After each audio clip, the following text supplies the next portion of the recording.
Olá, meu irmão e minha irmã, graça e paz de Jesus. Seja muito bem-vindo a mais uma Escola Bíblica Especial. Quantas vezes você já se sentiu sozinho? Quantas vezes você teve a impressão que as suas orações não foram ouvidas? Quantas vezes você passou por situações em que você parecia falar e ninguém te ouvia?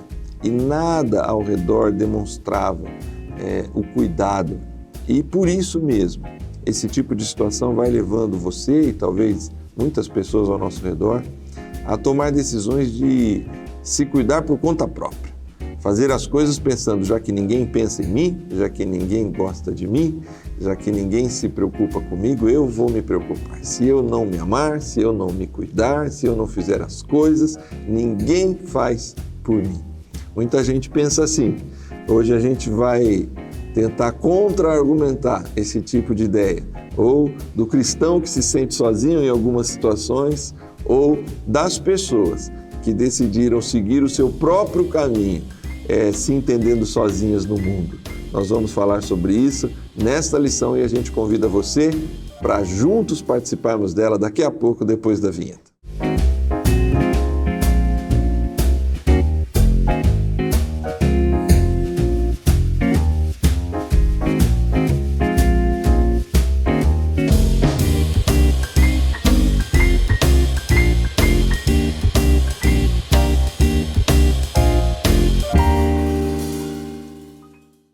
Muito bem, estamos de volta para continuarmos o estudo da série de lições Assim Diz o Senhor. Estamos estudando o livro do profeta Isaías, chegando agora aqui a partir do capítulo 7 de Isaías, com a lição Emanuel, Deus conosco. E a gente vai falar um pouco sobre essa ideia do cuidado e da presença de Deus mesmo diante de situações difíceis e complicadas. Para isso, a gente tem aqui com a gente a presença do pastor Francisco. Seja bem-vindo, pastor Francisco, ele que hoje lidera o nosso seminário teológico e a gente tem o privilégio de recebê-lo aqui para esse estudo. Seja bem-vindo, pastor.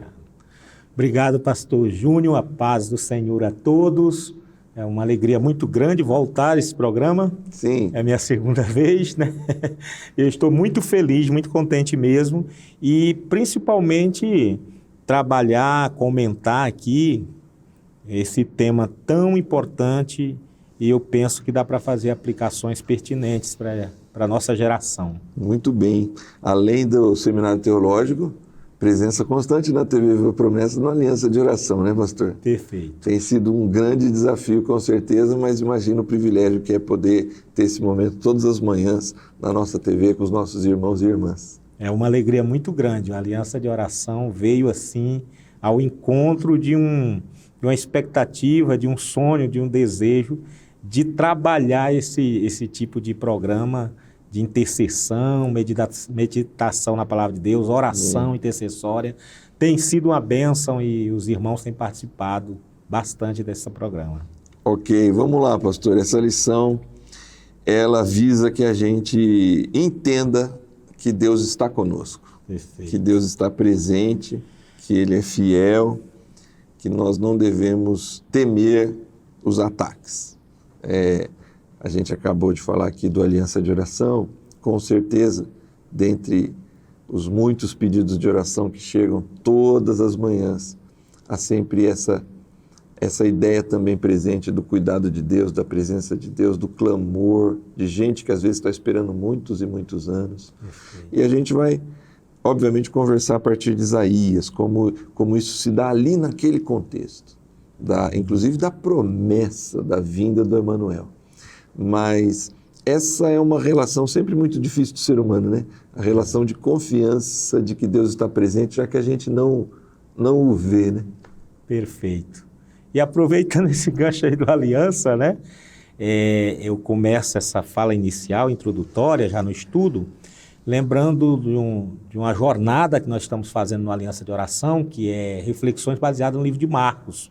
E quando eu vi o tema aqui, principalmente o objetivo que diz entender que Deus está conosco em todas as situações, eu lembrei das reflexões que eu venho fazendo E quero citar aqui Marcos 3,14, para fazer aqui uma rápida reflexão que tem tudo a ver com o tema de hoje.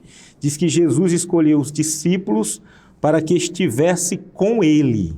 Então, essa ideia de Deus conosco, Deus presente no dia a dia, com a humanidade, com a igreja dele, e a gente ter a certeza dessa presença de Deus e que estamos em Deus. Eu entendo que é isso que faz a diferença, sabe? Muitas vezes nós nos preocupamos em fazer a obra de Deus e não em estar com Deus. E quando Jesus chama os discípulos, chama os apóstolos, ele deixa muito claro de estar sempre ali presente na vida dos apóstolos, não chamar só para fazer a obra. Fazer a obra é uma consequência, é natural, né?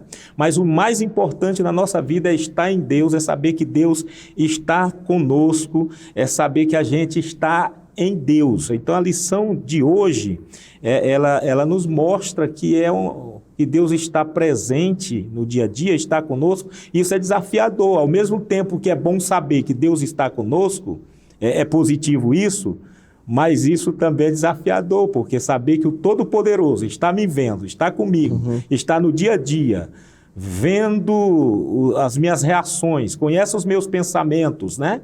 E nós vamos aprender aqui que esse está conosco, porque não é somente no sentido positivo da nossa vida, né?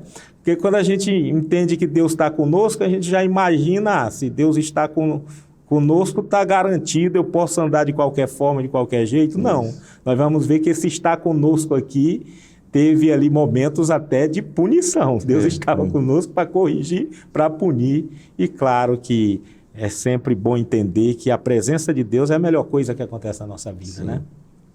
Muito bem, pastor. Então vamos tentar agora entrar aqui, propriamente no estudo, porque esses capítulos vão estar no contexto do reinado de Acás. Perfeito. Acho que foi, salvo engano meu, na lição de número 2, nós fizemos aqui um breve panorama do ministério de 40 anos do profeta Isaías, que cobre ali alguns reis, né? A começar ali por Uzias, né? No ano da morte do rei Uzias. Que era primo, né? A palavra do Senhor veio a ele, né? Isaías capítulo 6, né? A gente tem esse texto famoso do Evangelho, ó, do profeta Isaías, e a gente vai chegar lá em Manassés, mas aqui a gente está em Acás, no meio do processo, e parece que tem uma reunião de inimigos contra o rei Acás, nações vizinhas. Quando soube que seus inimigos se uniram contra ele, o rei Acás ficou apavorado. O que Deus mandou Isaías dizer a ele e como o rei reagiu depois dos conselhos do profeta. Perfeito. Vamos lá, pastor. Então, você até lembrou aí da primeira lição, né? E na primeira lição ali foi dito que o ministério do profeta Isaías foi desafiador porque ele profetizou para uma nação que estava distante de Deus, uma nação imoral, uma nação orgulhosa, uma nação perversa, que não se arrependia, né? E mesmo Deus oferecendo ali a oportunidade para essa nação se arrepender, ela não se arrependia. E aí no capítulo 6 é ali o chamado, né, que é registrado por ele, e aqui na lição 4, que é chamado de livro Deus Conosco, né, a gente vê aqui que a nação de Israel continua sendo teimosa, continua orgulhosa, continua fazendo o que desagrada a Deus, e por conta disso os assírios têm se fortalecido, mas o reino do norte, ali totalmente fora da presença de Deus, faz aliança com a Síria e vem para cima ali de Judá, de Jerusalém, que representa ali o reino do norte. É sempre bom a gente lembrar, porque essa audiência é enorme, né? Tem pessoas, quem sabe, acessando hoje nesse programa, que nós estamos falando ali de um Israel que está dividido, né? E quando ele cita Judá e Jerusalém, entende-se que é o Israel, o reino do sul, né? Isso, é o povo de Deus, o reino do sul. E o Israel ali do norte, que eram 10 tribos, né? Que tinha como capital Samaria. E a gente entender, né? esses dois lados aí que estavam, nesse momento aqui, em guerra. É até triste saber e ler isso, né? Sim. Porque o texto diz: Israel veio contra Judá. Que Israel é esse que veio contra Judá? Israel se degladiando, né? A si próprio. A si próprio. E aí ele se alia ali com o inimigo para vir para cima de Israel. E é curioso esse texto, o pastor Júnior, porque diz que quando Acaz soube, né, que os assírios haviam feito um acordo com os israelitas, Acaz e todo o povo ficaram com tanto medo que temiam como varas verdes. Eu achei assim interessante essa expressão, a forma que a Bíblia coloca e como ela é fiel, né? Tamanho era o medo de Judá, de Jerusalém, representada ali pelo rei Acaz, e o povo que estava sendo governado por eles. E aí o texto diz também, no capítulo 7:4, que Deus, através do profeta, diz: acalme-se e não tenha medo, que o seu coração não se desanime por causa do furor destes restos de lenha fumegantes. Olha, outra expressão que me chamou a atenção. E tem um autor que ele explica essa expressão, é como se Deus estivesse dizendo assim: olha, acalme-se. Esse povo que se levantou contra vocês, essas duas nações, são como fracos, são como os dois tições, né? Fracos, fumegantes, que estão quase se apagando. Uhum. Ou seja, eles se mostram ferozes, cheios de iras, porém isso é só espetáculo, isso não tem nenhuma substância, não tem nada duradouro aí. Na verdade é fogo de palha, né? Uhum. Diante do Senhor, aquela ação ali de duas nações contra Judá, se Judá se apegasse ao Senhor, seriam duas nações fraquíssimas, porque enquanto Judá se apavorou e fez aliança com outra nação, que eram os assírios, né? Deus é o Senhor das nações, é o Senhor Todo-Poderoso. Então, Acaz, ele realmente, diante dessa fala de Isaías, diante dessa fala do profeta, que o profeta diz no versículo 7, vocês não serão derrotados, o texto diz que Acaz não deu ouvido ao profeta de Deus e no desespero fez aliança ainda com um que era natural inimigo, né? Isso. Os assírios eram inimigos número 1 de Israel, por natureza odiava Israel. O sonho dos assírios era derrotar Israel. A que ponto um homem de Deus que não escuta a voz de Deus, porque o profeta é a voz de Deus, é capaz de chegar e se aliar, né?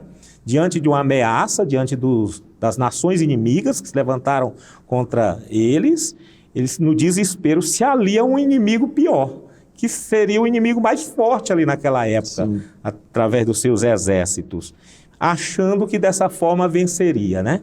E menospreza, despreza, pisa na palavra do profeta e confia na sua própria força e nas alianças. E é um engano, é um vacilo muito grande, porque realmente isso não iria resolver. O que resolveria seria ouvir a voz do profeta, se arrepender, porque desde o capítulo 1 o profeta Isaías vem dizendo que se o povo se arrepender, ele perdoa, usa até a imagem lá, né, da tinta vermelha, escarlate, ainda que seus pecados sejam, né, vermelho, mas se arrepender, eu perdoo, mas Acabe prefere não se arrepender, não ouvir a voz do profeta, e ainda faz esse absurdo que é se aliar ao inimigo número 1 de Israel e praticar pecados terríveis a ponto de sacrificar próprios filhos em sacrifício a deuses. O texto citado aqui na pergunta de 2 Crônicas vai dizer que mesmo nessa época em que passou por tantas dificuldades, o rei Acaz tornou-se ainda mais infiel ao Senhor. Ele ofereceu sacrifícios aos deuses de Damasco, que o haviam derrotado, pois pensavam, já que os deuses da Síria os têm ajudado, oferecerei sacrifícios a eles para que me ajudem também. É uma cultura de... Ele não mantém a fidelidade ao Senhor porque ele vê, já que os outros dão resultado, eu vou atrás do que está dando resultado.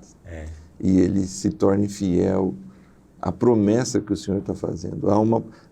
Eu acho que essa proposta é muito presente para a nossa vida e para a vida da igreja, né? A gente que vive não num tempo desse tipo de guerra, né? Sim. Pelo menos a gente, não geopolítica nesse sentido, né? Mas quantas vezes a gente troca a fidelidade do Senhor e se vende para algum dos ídolos contemporâneos, né? Perfeito. Do dinheiro, do trabalho, da sensualidade e de tantos outros, porque parece, ó, aquilo está dando resultado, aquela pessoa está vivendo, a gente olha, né? Como o salmista diz, né?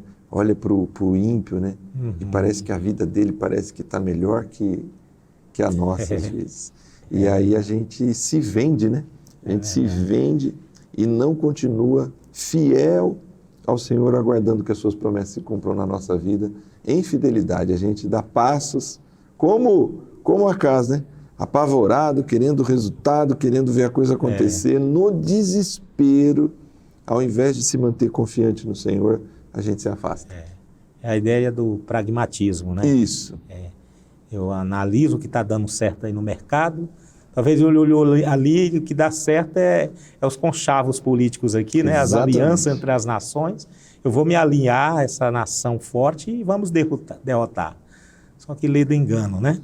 E a gente age assim mesmo, pastor Júnior. Se a gente não tiver cuidado, essa geração, quando eu digo a gente, é essa geração, Sim. né? Nós nos parecemos muito com a geração da época de Isaías. Lá na lição primeira eu comentei isso, né? Os problemas que foram relatados lá diante do profeta são os mesmos aqui, né? Então esse tema ele é muito relevante porque ele é muito atual.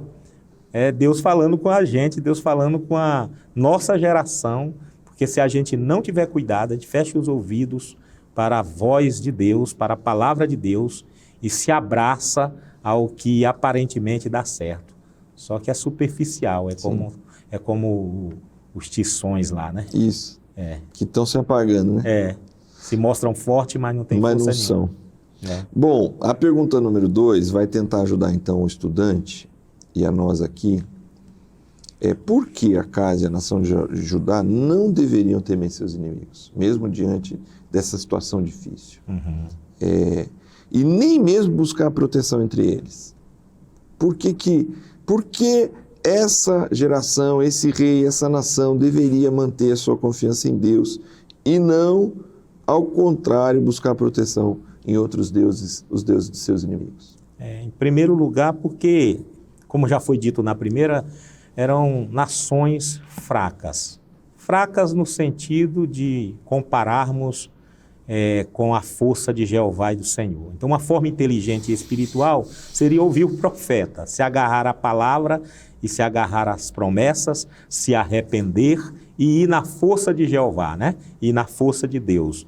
E Deus provou que as nações eram fracas, né? Que Deus usava até algumas nações como chicote para punir o próprio Israel, mas o Deus que levantava era o Deus que também, né? Sepultava essa nação. E Deus provou que eram nações fracas, que eram tições, que se apresentavam como força, mas não eram nada, porque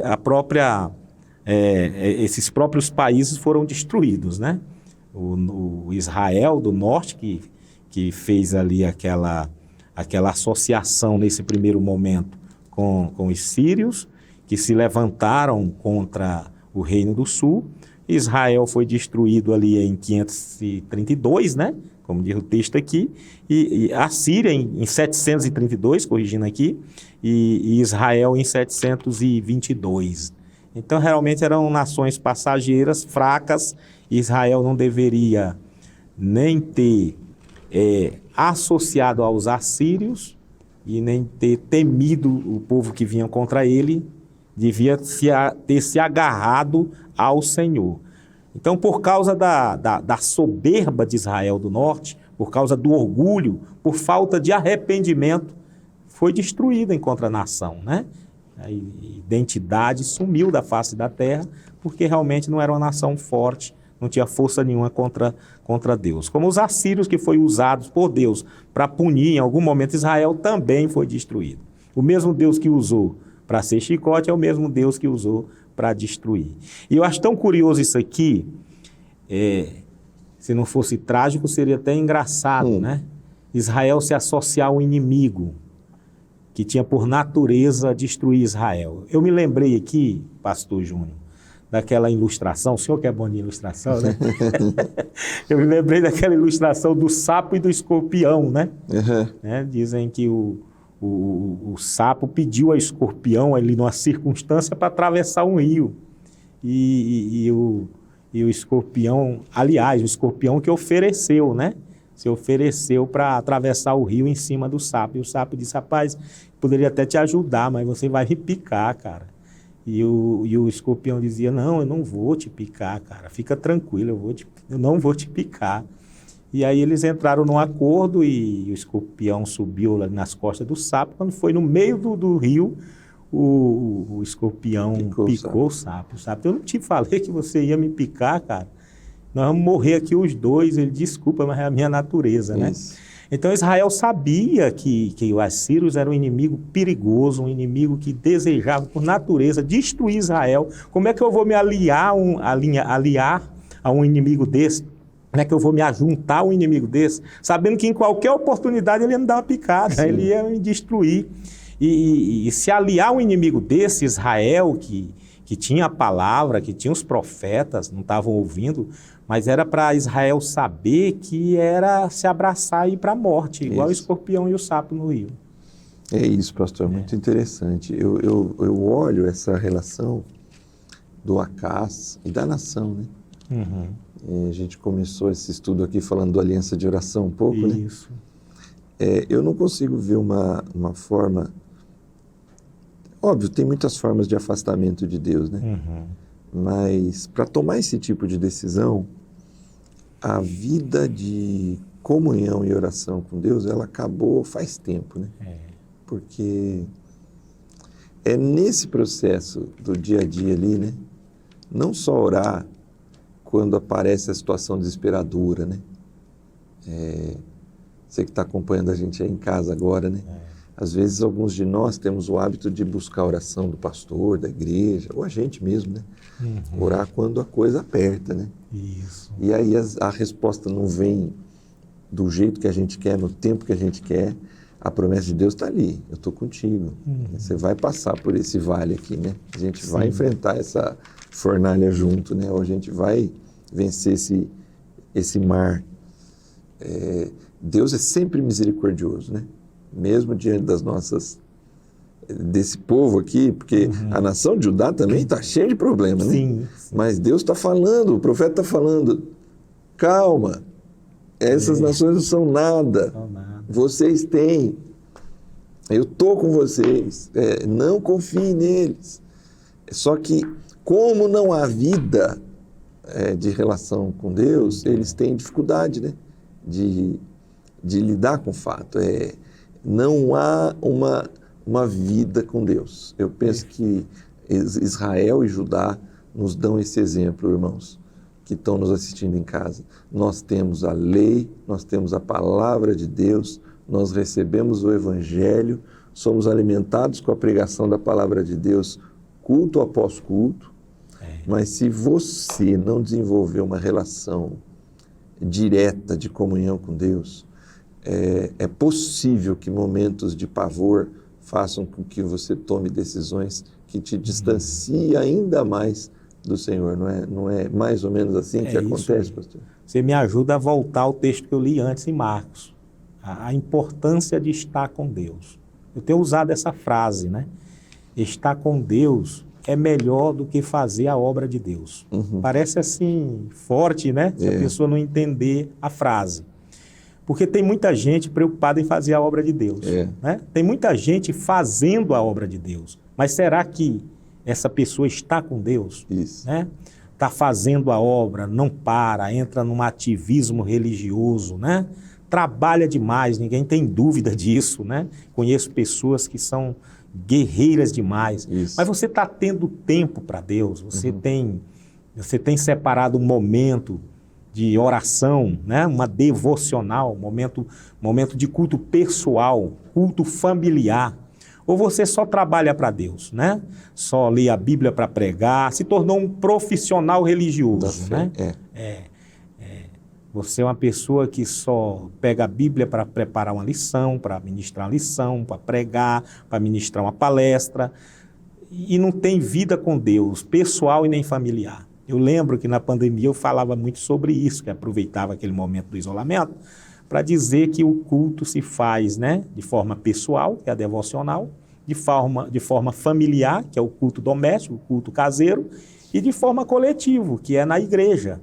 Na igreja, coletivamente, ali é a cereja no bolo, né? Isso. Aquilo ali não segura a vida cristã. Não. Se você é um crente que só cultua Deus coletivamente, na comunidade, né? De uma forma comunitária, irmão, você não vai aguentar quando o Israel do Norte vir, né? É verdade. Não aguenta não, você vai se apegar ao que acha que dá certo, né? Isso aí. Só que não vai dar certo, não vai funcionar, porque a força nossa, ela vem do Senhor, é Ele que nos dá a vitória. Então, é importante estar com Deus. Se eu estou com Deus, se eu ando em Deus, aí as outras coisas, fazer a obra, né? Pregar, tocar uma guitarra no momento do culto, uma bateria, é uma consequência. Né? Então precede, estar com Deus precede fazer a obra de Deus. Você está falando, pastor, é nos evangelhos também, né? O próprio Jesus, né? Sim. O próprio Jesus, que tem um ministério tão ativo naqueles 3 anos e meio, mas é muito frequente em Mateus, Marcos, Lucas, João, momentos em que ele se retira para orar, se retira para estar a sós. Perfeito. Ele mesmo sendo Deus, ele mesmo sendo quem foi. É o Emanuel, né? Que a gente está chegando aqui daqui a pouco. É isso aí. Mas ele dá esse exemplo, né? Eu também tenho tentado como é que eu diria? Pregar contra mim mesmo. Nesse sentido, porque quando a gente entra no processo da missão, né? No meu caso da missão urbana, sim. A atividade ela é necessária. Você precisa estar em constante ação. Mas eu tenho pregado contra mim mesmo, dizendo assim, e tenho dito nas aulas que dou sobre o assunto, a missão começa na oração. Perfeito. Se não tem, se a oração não for a base da missão, é ativismo. Ativismo, É né? ativismo. Perfeito.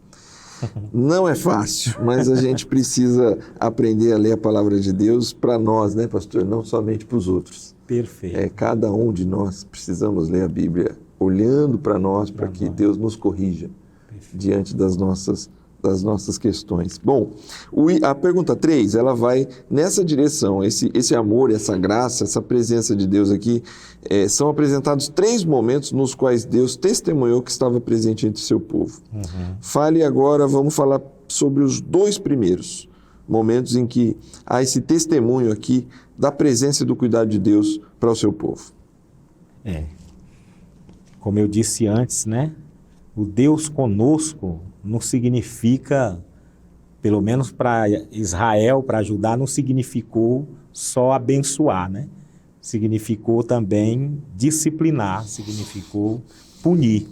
Então, os 2 momentos são esse aqui, quando fosse disciplinar, ajudar, ou julgar os povos inimigos, né?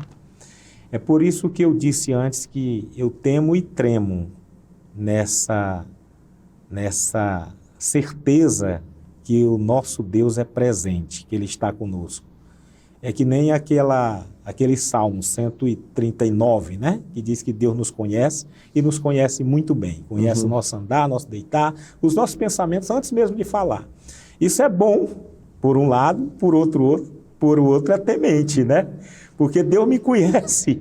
Completamente. Não tem como enganar Deus. Então Ele vê minhas fragilidades, Ele vê meus pensamentos, minhas aspirações, as minhas motivações. Deus sabe de tudo ao meu respeito. Então esse Deus conosco aqui, esse Deus do dia a dia, né? Se eu estou em comunhão com Ele, volto à fala, se eu estou, né, em comunhão com meu Deus, eu estou na presença dele e ando na presença dele, esse Deus conosco é bênção, não é, pastor? Sim. É bênção, é coisa boa demais, maravilha. Agora, esse Deus conosco, se eu insisto em errar o alvo, se eu insisto em desobedecê-lo, se eu insisto em não me arrepender, né? Para ele perdoar, porque ele perdoa mesmo, o arrependimento sincero, Deus perdoa, mas se eu não estou em Cristo, se eu não ando em Cristo, se meu estilo de vida não agrada a Cristo, esse Deus conosco, ele pode acontecer como aconteceu lá em Judá e Jerusalém, né? Para me disciplinar, e a disciplina dói, né? Dói. Punir, né? Se a gente, falando eu mesmo, Francisco, não vigiar, orar, perder o rumo, né? Perder a fé, se afastar do Senhor, esse Deus conosco, esse Deus presente, vai ter um momento que ele vai estar conosco para punir, porque todo olho verá, né? Quando ele voltar, quando ele retornar. Então, esse Deus conosco, ele é interessante, é importante nas oportunidades da graça, da misericórdia dele, de nos melhorar, de nos ajudar a crescer, de nos oferecer o perdão, de nos proporcionar e facilitar e nos lembrar que ele é perdoador, que se eu me arrepender, ele perdoa. Se eu respondo positivamente a essas ações, é uma bênção esse Deus conosco. Mas se eu insisto em andar como um acaso, né, aí é uma tragédia. A gente tem que, eu penso que dá para dividir aqui em dois aspectos, pastor. Sim. Primeiro, óbvio, né, olhando pelo ponto de vista profético, amplo das duas nações. Sim. Se de repente tem alguém nos acompanhando na nossa audiência, né, que não conhece muito a história de Israel, Reino do Norte e Reino do Sul, né? Isso. São centenas de anos de misericórdia. Sim. São centenas de anos estendendo a mão. Perfeito. Oséias vai dizer, olha, eu te vi menino lá no Egito, te carreguei no colo, te vi andar, eu te amei. E eu estou tentando, até hoje estou tentando, só que você continua, no caso de Oséias, né, os exemplos são da traição matrimonial, né? Uhum. Você me trai com outros, como se a nação de Israel fosse uma mulher, né? Traindo com outros homens, né? Uhum. Então, assim, aqui a gente está chegando num ponto, essa presença de Deus faz com que chegue o ponto final de julgamento para essas duas nações. Israel vai terminar definitivamente o Reino do Norte, né? E o Reino do Sul daqui a pouco está no exílio babilônico. E tem o outro lado, esse lado, e eu acho que para a igreja, pensando na igreja, a gente ainda está nesse tempo em que Deus está estendendo a mão de graça e misericórdia. Nesse sentido, eu vejo esse cuidado de Deus como eu acho que eu tento fazer com os meus filhos. Sim. Quando eu vejo, porque eu também não estou o tempo inteiro com os meus filhos, né? Mas quando a gente acompanha e vê que esse caminho vai dar em algo muito errado lá na frente, o amor é demonstrado através da disciplina. Perfeito. Eu preciso disciplinar meu filho. Eu preciso chamar e falar, chega, acabou. Por aqui você não vai mais. Enquanto, no meu caso, eu tenho um filho de 11 anos. Né? Eu ainda posso usar essa alternativa. Enquanto eu estiver aqui formando você e te ajudando, isso aqui acabou. Essa disciplina de correção dói, mas ela tem vistas no amadurecimento, na correção. Óbvio, até para a igreja chegará o momento definitivo, né? Que alguns serão salvos para a eternidade com Deus e outros, infelizmente, encontrarão destruição eterna. Mas eu penso que esse tipo de ideia de presença de Deus, mesmo para o juízo, pastor, mesmo para a disciplina, eu vou lembrar de Davi também, né? É melhor cair na mão do Senhor. É verdade. É melhor eu ser julgado pelo meu pai do que eu cair na mão dos meus amigos, cair na mão de pessoas que não terão o amor que o meu pai tem por mim. Davi, quando ele precisa escolher, né, diante dos seus pecados, ele prefere ser julgado pelo Senhor do que pelos seus inimigos. Né? Você falando aí, lembrando da misericórdia de Deus, a insistência de Deus, dar chance para Israel, proporcionar ali a salvação, a graça, o perdão. Eu lembro da lição primeira, porque ali ele coloca aquelas 3 figuras, né? como Deus se sentia com relação a Israel. Se sentia como cônjuge traído.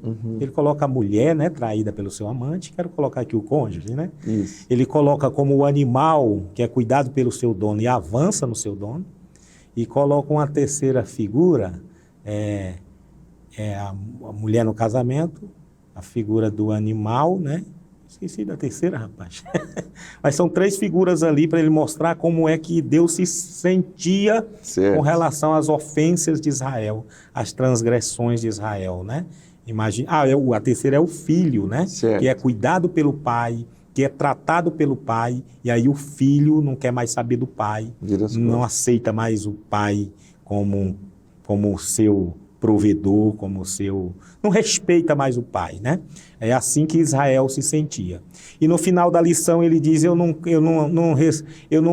ouço mais a oração de vocês, eu não aceito mais esse culto de vocês, eu não concordo mais, quando vocês orarem eu não vou mais ouvir, mas aí depois ele diz assim, mas se vocês fizerem assim, se vocês se arrependerem, eu perdoo.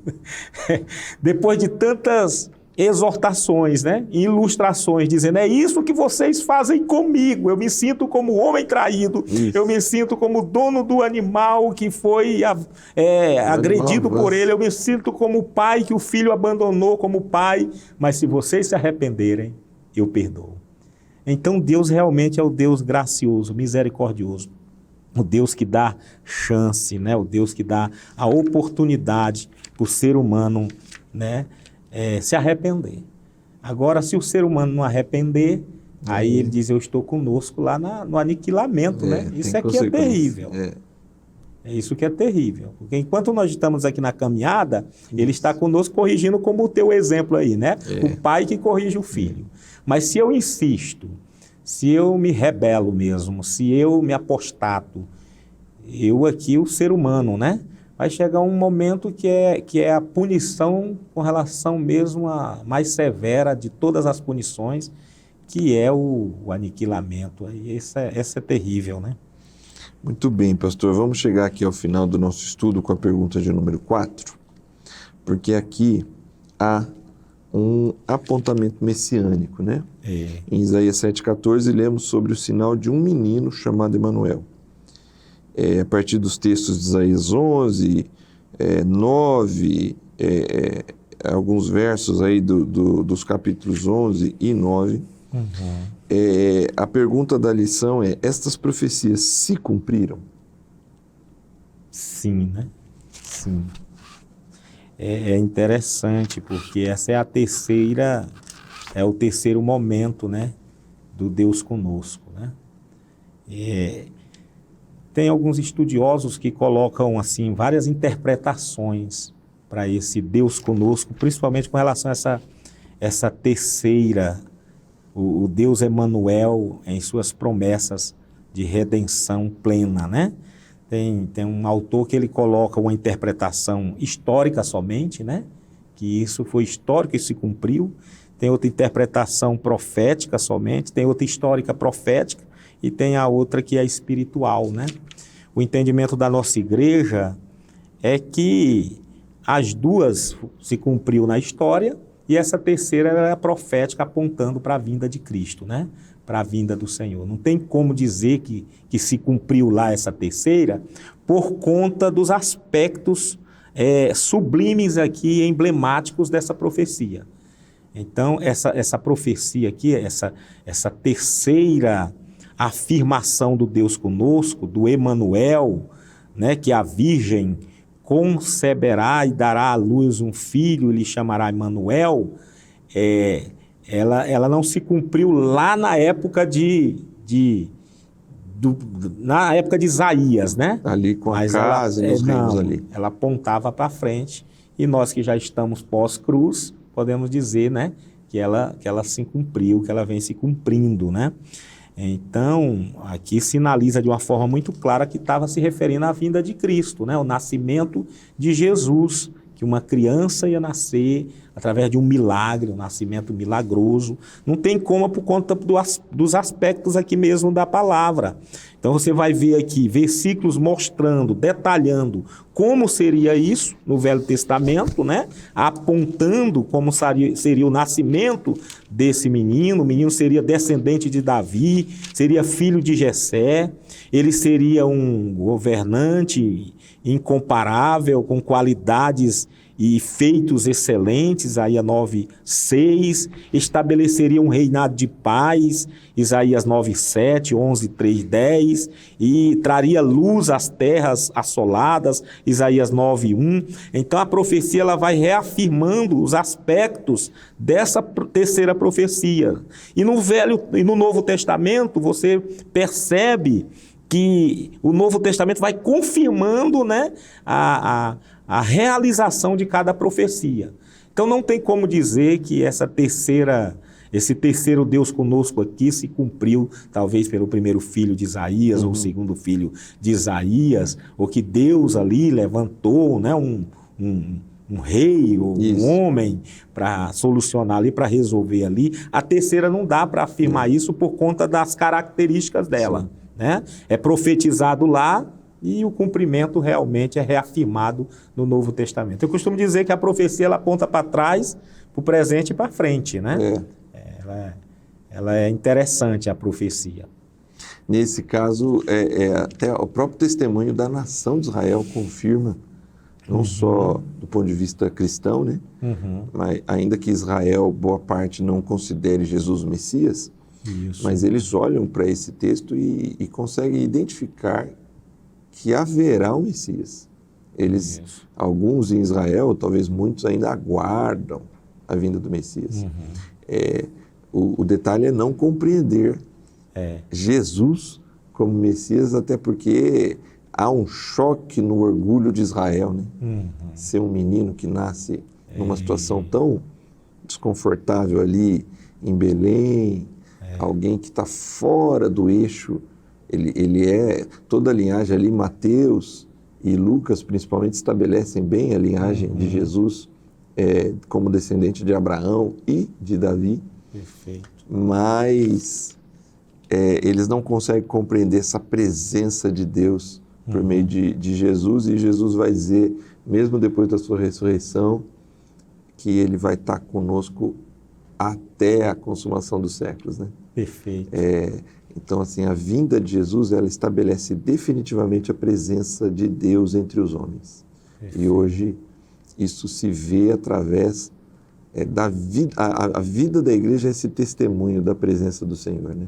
A cada ceia, né, a gente come do pão, bebe do vinho, faz parte desse corpo de Cristo e anuncia que um dia ele vai voltar para estar, aí sim, como diz Apocalipse, né? Eu gosto muito como o Apocalipse termina, né?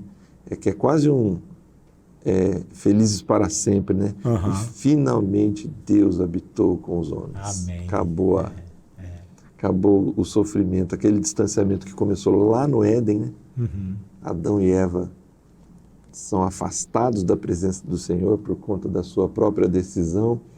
E aí, Apocalipse, a gente vê que todo esse caminho, e que aqui começa a ter mais clareza em Isaías, né? Perfeito. Vai nascer um menino de uma virgem, e ele será chamado Emanuel, Deus conosco. Né? E é descendente de Davi, né? Descendente de Davi. A palavra ali não é direto para Acabe, está dizendo que seria ali da raiz de Davi, descendente de Davi, né?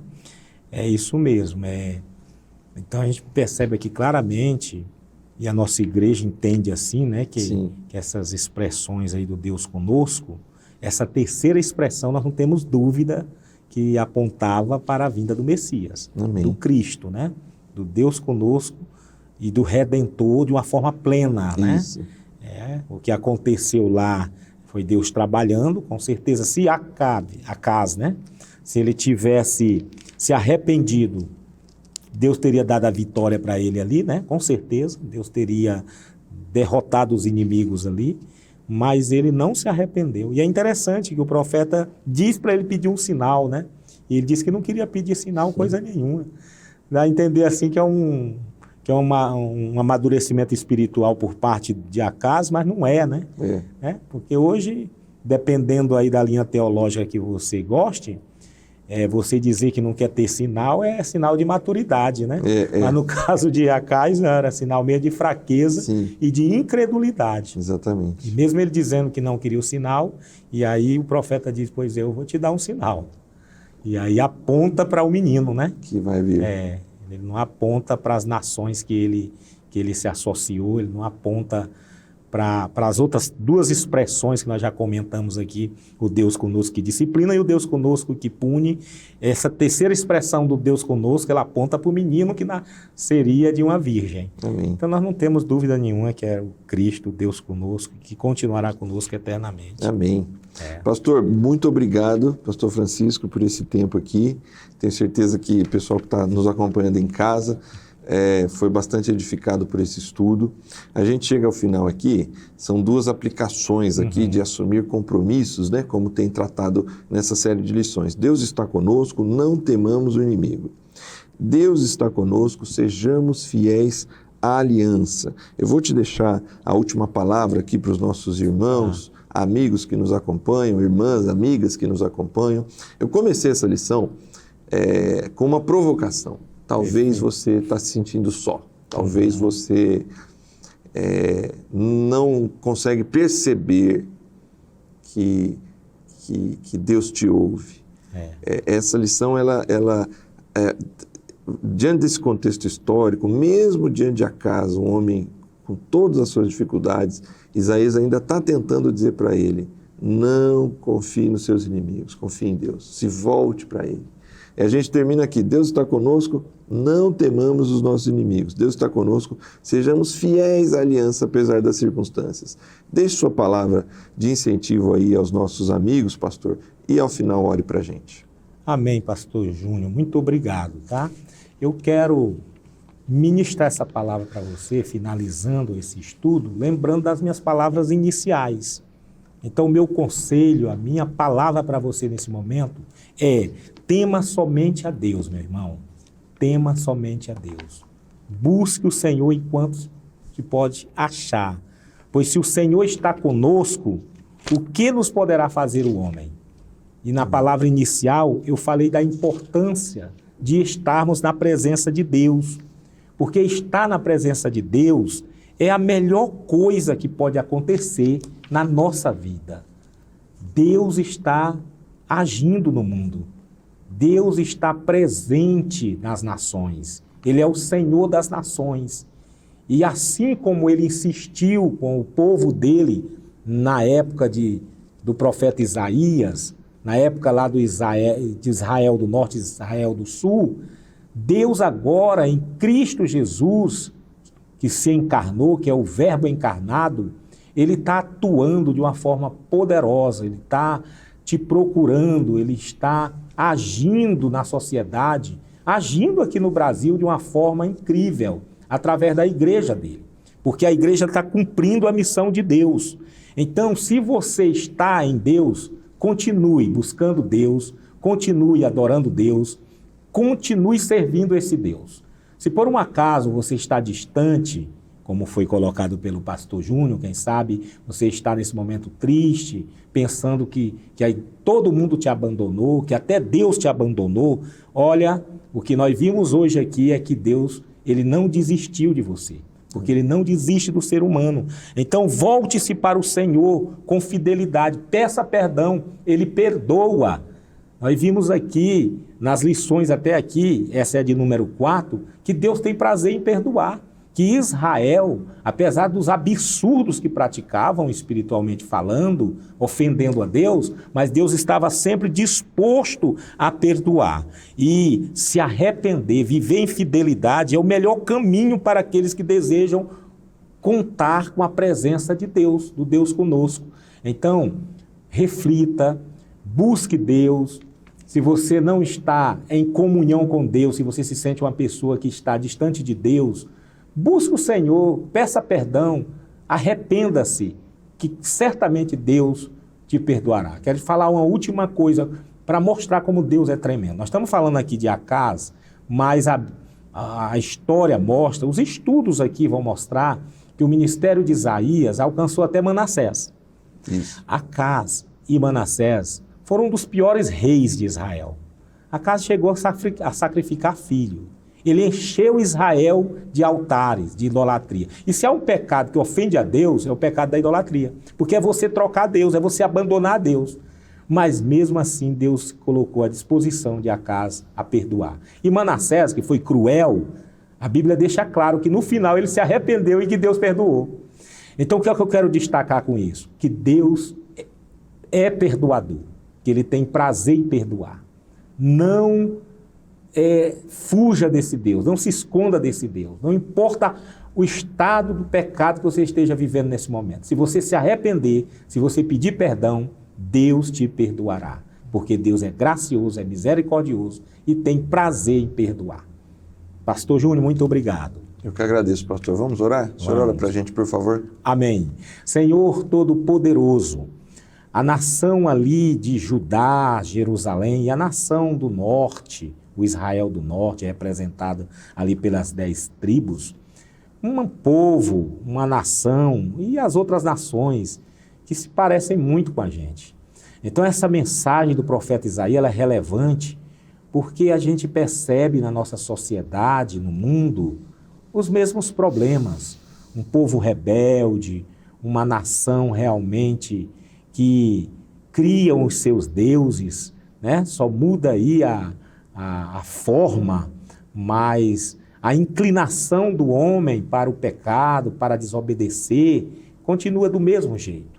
Então, a nossa nação é muito parecida com a nação ali de Israel e as nações relatadas aqui nesse estudo. Porém, da mesma forma que Deus insistiu com aquela nação, Deus está aqui insistindo conosco. O Deus gracioso, o Deus misericordioso, que usou Isaías, é o Deus que está usando a igreja hoje, é o Deus que está usando os pastores, os pregadores da palavra de Deus. Meu Pai, nos ajude, meu Deus, a respondermos positivamente o Evangelho de Jesus, o Deus conosco, o Deus presente no dia a dia, o Deus que está em missão no mundo, usando a igreja, usando os seus, para anunciar a palavra, que possamos sempre estar na presença de Deus. E se não estivermos, nos arrependermos o quanto antes, respondermos positivamente o Evangelho de Jesus chamado, e respondermos por fé, em arrependimento, porque é certo que Deus perdoa. Eu citei exemplos aqui terríveis, de pecados terríveis, de homens, de reis, de Manassés, por exemplo, que praticou maldades terríveis. Se arrependeu de verdade, Deus perdoou. Senhor, que a mensagem alcance os corações, que o Senhor fale, meu Deus, no Brasil, nas nossas cidades, onde a Igreja Adventista da Promessa estiver, onde o Evangelho puder ser anunciado, homens e mulheres anunciando esse Evangelho, que o Senhor use esses homens no mundo, propagando, anunciando esse Evangelho poderoso, transformador, que altera comportamento, que altera visão, que altera a nossa vida de uma forma extraordinária. Ô Senhor, Deus conosco, Jesus Cristo, Deus amado, continua usando a igreja como ferramenta em tuas mãos, propagando esse evangelho poderoso, que é o único que transmite realmente o Cristo Salvador. E quem aceitar esse Jesus, quem se arrepender verdadeiramente, de verdade, a tua palavra garante que Deus perdoa, o nome dessa pessoa é escrito no livro da vida e a salvação dessa pessoa é garantida. Muito obrigado pela tua revelação, pela iluminação da tua palavra e continua usando essa plataforma tão estratégica para esses dias, estratégica para esse tempo, e a Escola Bíblica Especial, que tem abençoado tanto a nossa igreja, abençoado tanto os nossos pastores e toda a nossa comunidade. Muito obrigado, te agradeço em nome de Jesus. Amém. Amém. Mais uma vez, obrigado, pastor Francisco. Eu que agradeço. Obrigado você que nos acompanha até aqui. É sempre um privilégio ter a sua audiência. E nós pedimos, compartilhe esse link para que mais pessoas tenham acesso e sejam edificadas pela palavra de Deus. Aqui na descrição deste vídeo, você que é professor de escola bíblica, você encontra também materiais extras que podem te ajudar na composição da sua aula. Acesse a descrição desse vídeo, vai ter um link link com o material extra para professores de escola bíblica e você pode ter acesso a esse conteúdo. Que Deus te abençoe e a gente se encontra na semana que vem. Até lá!